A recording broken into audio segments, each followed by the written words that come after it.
dead. So I didn't even know that until I recently got out. So quite often what papers do. hang on a minute. Can you tell them what? 1 minute.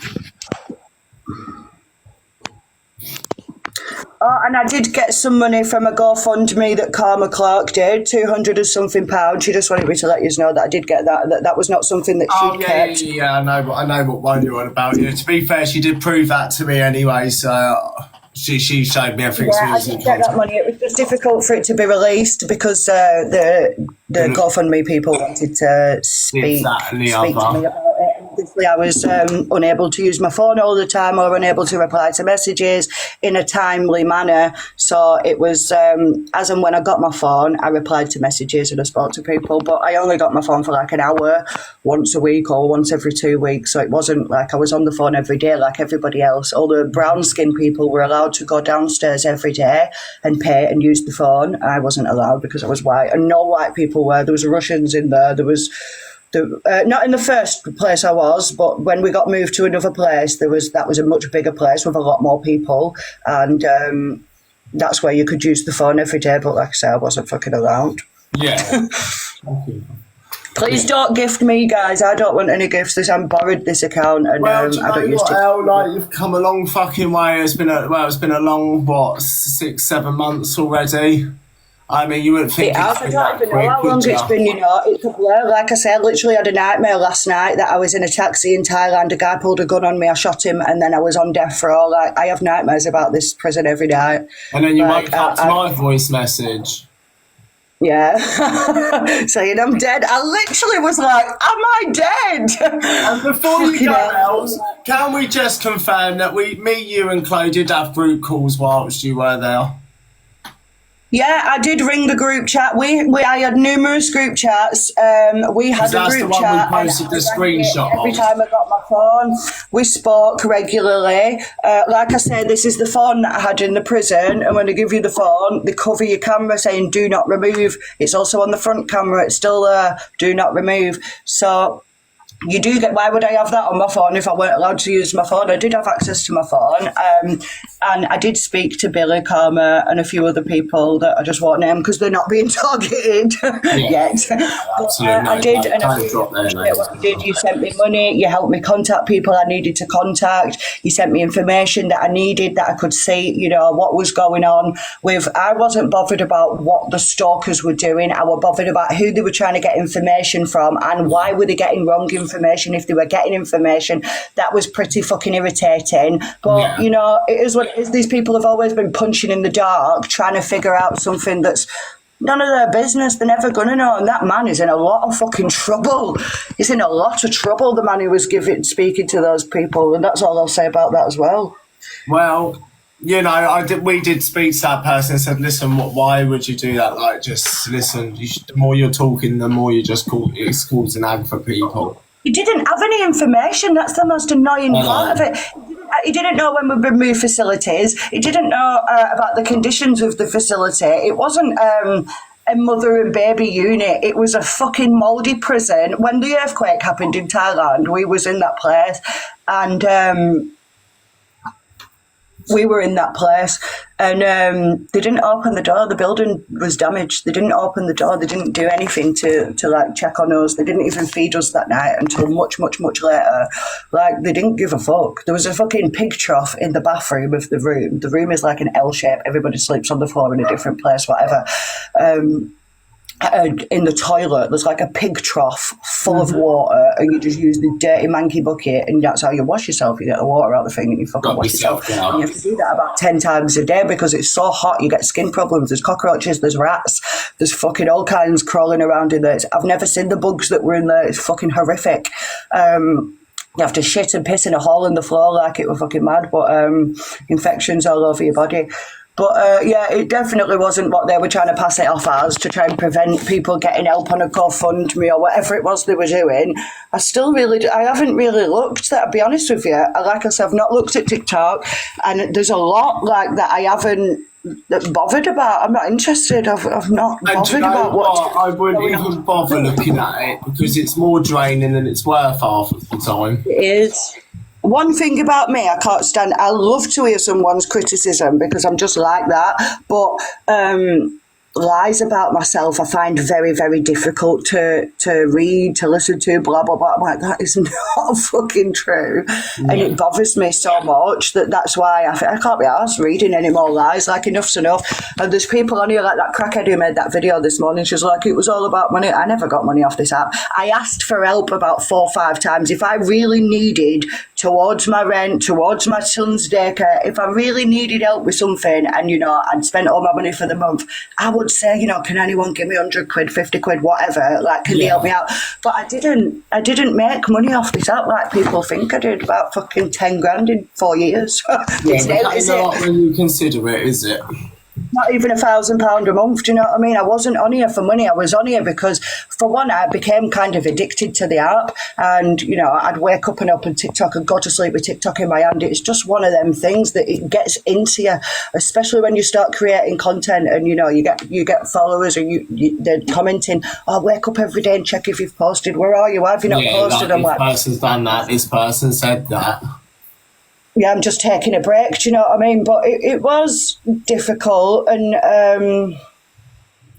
it's not even crossed my mind to open the app. I watch Facebook videos these days. I watch shorts on Facebook. I don't open TikTok. This is the first time I've opened it since I've come out of the prison, and I've been all over the place, and I've never thought once, oh, let me make a TikTok, let me clear this up, let me clear that up. And even today I was umming and ahhing, like, should I do this? Should I come on here? I don't owe you people fucking anything. If anything, you all owe my son a huge apology, but never going to get it. He's never going to get it. And now my focus is making sure that he heals from the trauma that he suffered in there, because you people accused me of things that were not true. And I had never harmed or injured my child or any of the things that you said, but you did cause irreparable damage to that child by cancelling that visa and having him put in that place. And we know exactly who did it. They posted fucking, you know, there was a trail directly to it. It is what it is. But now's the time to move on and live life and not worry about any knobhead on TikTok. Happy and healthy and try and move forward from all the shit that's happened. That's it, man. I just want to live my life in peace and, you know, my son to be okay and happy, and that's all I really care about.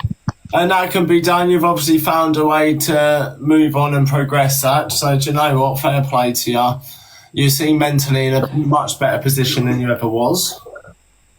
So that's not. Do you know, you have your points where it's going to be draining and stuff, but we all have those moments. It's a natural part of human process.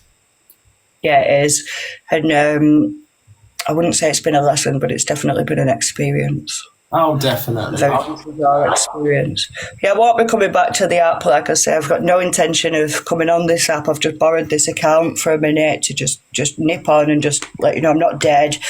But I'm not interested in this app and everything that Claire, Savannah, and all the accounts that they used. I don't know why this Suzanne Mitchell character was talking about preserving evidence on my child's genitals. And I would kind of like to know, how are you going to get near the child to preserve the evidence? Like, what? Yeah. What did you think was on the genital? It's very bizarre. These people are fucking strange and deranged. And the fact that they tried to justify manipulating all of you unsuspecting social media users to sharing noncy pictures of a kid walking through a fucking car park with no shorts on that they've had taken by secret surveillance, and then manipulating all of you to share them by telling you that I'm selling the child is absolutely horrific. And shame on you for sharing it, and shame on them for posting it.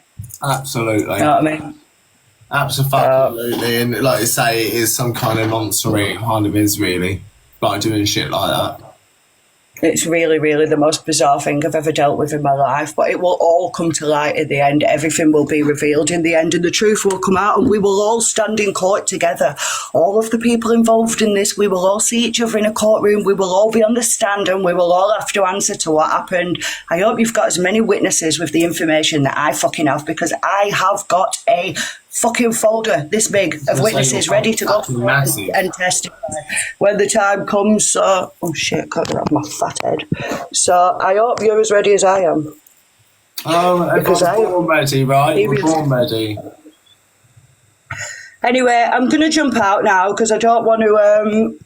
I didn't want to mention about the jail or the facility or anything. I've already said more than I was happy to say. No worries, sweet. Cheers for just popping on and saying that, and I'm glad you got one. Thanks, Billy. I always said if I were going to say anything, it'd be on your account because, you know, you've done all this, kept your mouth shut all that time and supported us through being in prison and helped us work around what these evil people were trying to do to harm my child. And I can't, honestly, genuinely can't thank you enough. Well, where there's a will, there's always a way, right? And I'm glad this, like, we could just like be a little bit of help or use it somewhat along the way. And listen, and I just hope you just start looking forward to a healthier, happier life, all without the internet. That's it. One thing, guys, if you're working with this mob, I can tell you that one thing about them is you can fucking trust them. And when I first went into the jail, I was so concerned because I was like, I don't know Billy that well, do you know what I mean? Like, he knows about this Claire's a bullshitter and blah, blah, blah. But I'm in jail now. Are people going to start thinking I've genuinely done something wrong? When it was just my visa was cancelled. That's it. My visa was cancelled and I was investigated for false allegations. Well, I wasn't investigated, but I was questioned. Well, my family were questioned. Nobody mentioned it to me. The thing is, it'll all be in the book. But when I was, when they came to my house, it was because of false allegations. It was a mixture between the visa and a child welfare investigation. And they came with the same people that I met last year at the orphanage that came out to my house and assessed me and gave me a positive thing after the false allegations that happened when I was in Bali. Told you I was forced to see an orphanage and do like an assessment with them. That woman was there. There was like 50 people at my house, and I didn't realise till later, if you remember, go back to the live when I was in the jail. I wasn't in jail, I was in a police station, and it said, you know, I think I'm being investigated for something I don't understand. And I could see the folder, that folder we now have access to, that was all the false allegations and who sent them and what's actually been said. So we're working through that at the moment. It'll just take time, but you'll get but you know, I don't know what I was saying now, but it's a lot. But yeah, we know that was all a setup. Claire had posted a few days before I was arrested that she wasn't going to do this social media shit anymore and something big was coming. And that's why I tried to fly out the day before and ask Sheila and John to help with Cairo while I was supposed to fly at 3 a.m. and return at 7 at night and go to Cambodia and straight back to do my visa because I knew that they'd cancelled my education visa, which, you know, I have evidence of it all. So then I tried to fly out. I missed the flight because I went to drop Cairo off. Sheila and John were drunk, picked him back up, came home, missed the flight, tried to book another flight for the Friday, but was arrested before that. The next day, all these people came to my house and then went to take my son from school. And, you know, it was just horrific. But the contradictions are wild. Like Elski Pachelski, we're just trying to protect this child on one post, and then the next post is, oh, he's safe with his mum. He's safe with his mum. Well, I thought you were trying to get him away from me, love. How's he safe with me? Like, the contradictions and the bullshit of it are fucking ridiculous. But you know, it's a campaign of stalking and harassment by a bunch of retards that don't care about their own children. Have I said a naughty word? Yes. Sorry. But no, as we say, listen, what's always in the dark comes to light, right?